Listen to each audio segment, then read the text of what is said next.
मित्रों, यह रायगढ़ है, आपके छत्तीसगढ़ प्रांत का, और रायगढ़ जिला। तो रायगढ़ जिले से जो वहां का मुख्यालय है, वहां से 20-22 किलोमीटर दूर भूपदेवपुर एक स्थान है। भूपदेवपुर नाम से रेलवे स्टेशन भी है और भूपदेवपुर नाम से पुलिस स्टेशन भी है। और पुलिस स्टेशन से कुछ ही दूर, लगभग 1 किलोमीटर आगे जाने के बाद ये श्री राम झरना है, जहाँ की कथा बड़ी अलौकिक है। मैं आपको बताना चाहूंगा कि छत्तीसगढ़ में भगवान श्री राम बहुत ही तेज गति से भागे हैं।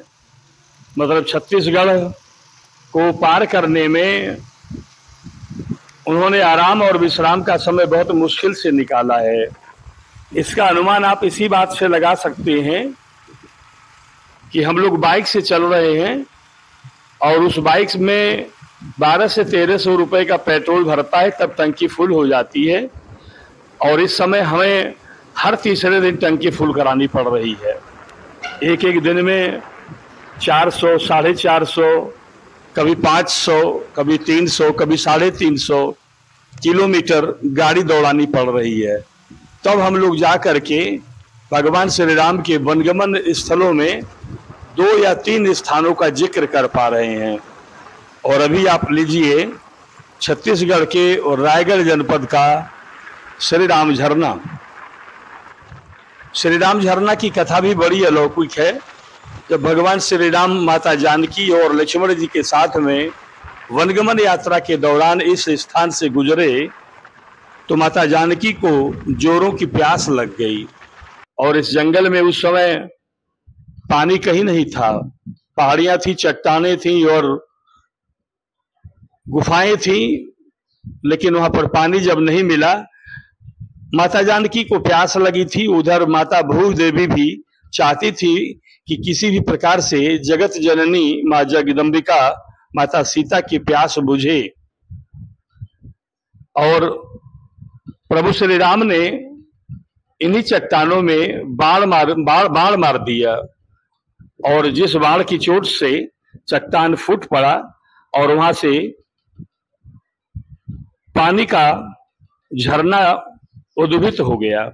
और पानी का वह झरना जाने कितनी औषधियों और जड़ी बूटियों से स्पर्श करता हुआ निकलता है और उस झरने का जल औषधियों से युक्त है। लोग कहते हैं कि पेट के रोग शांत हो जाते हैं, गैस और वायु विकार की समस्या दूर हो जाती है।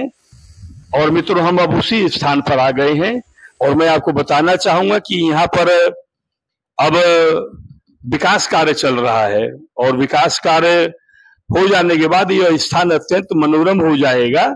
और यह देखिए, झरने का कुंड जो इकट्ठा हुआ जल है उसको ऊपर जालीदार से ढक दिया गया है ताकि यह जल सुरक्षित रहे।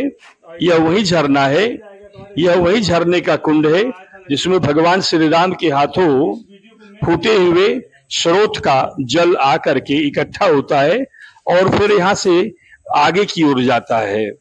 और मित्रों, इस झरने का जल बहुत ही उपयोगी है।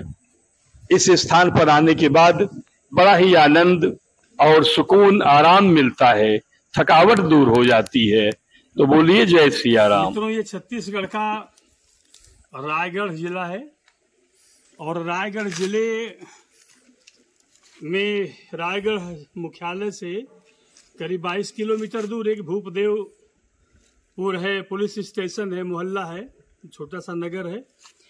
और उसी की पहाड़ी में ऊपर आप ये देख सकते हैं सामने इतना सुंदर प्राकृतिक दृश्य है और इसी स्थान को कहा गया है राम झरना। तो मित्रों, राम झरना जैसा कि शब्द से ही आलोकित होता है कि कोई झरना है और पानी गिर रहा है, तो आपको मैं बताऊं कि इन्हीं पहाड़ियों से और इन्हीं चट्टानों से रिस करके पानी देखिए ये आ रहा है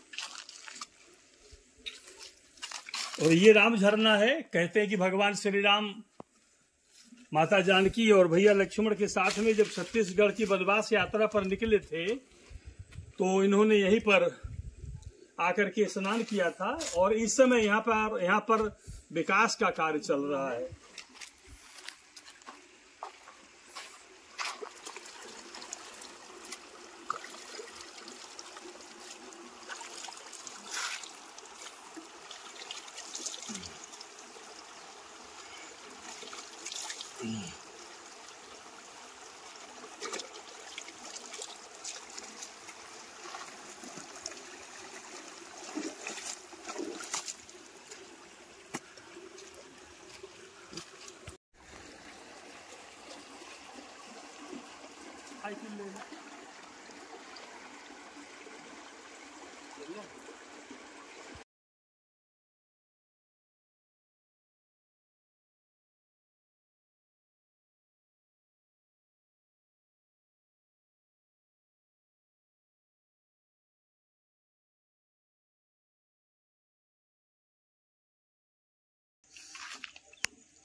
मित्रों, अभी हम लक्ष्मण चरण पादुका यहाँ पर स्थापित की गई है और यह रायगढ़ का ही एक दिव्य स्थान है। लेकिन यहाँ आने के बाद यहाँ की दयनीय हालत देख करके घोर कष्ट हुआ। भक्तों का आना जाना लगा रहता है, लेकिन इस धार्मिक और भक्ति भरे स्थल पर देखरेख, संरक्षण और साफ सफाई का नितांत अभाव होने के कारण पूरा का पूरा मंदिर धूल और राख से भरा हुआ है। यहाँ पर खड़ा होना भी मुश्किल हो रहा था। मैं यहाँ के जिम्मेदार लोगों से अनुरोध करूंगा कि भगवान श्री राम के वनगमन स्थलों में शामिल इस प्रमुख स्थान को वरीयता के क्रम में संरक्षण दें और इसका भी सुंदरीकरण कराएं।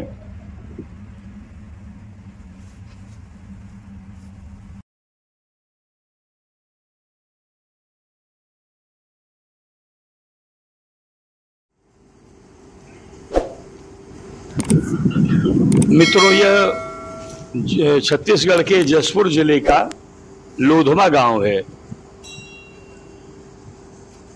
लोधमा गांव में भगवान श्री राम के चरण पड़े थे वनगमन के दौरान। सामने जो मंदिर देख रहे हैं, यहाँ पर हनुमान जी का निवास है और सामने दीवार पर आप राम वनगमन का मैप भी देख पा रहे हैं। मंदिर बहुत ही कुछ बढ़िया व्यवस्था में नहीं है। मेरे वहां जाने के बाद, मेरा परिचय प्राप्त करने के बाद वहां के जिम्मेदार श्रद्धालु मेरे साथ आए, उन्होंने मंदिर को खुलवाया और आप देख पा रहे हैं कि इस मंदिर के गर्भ में जो गड्ढा है और गड्ढे के अंदर एक पैर और चरण की आकृति का चिन्ह बना हुआ है और इसी को भगवान श्री राम का चरण बोलते हैं। यह स्थान श्री राम पायन के नाम से प्रसिद्ध है। जय सिया राम।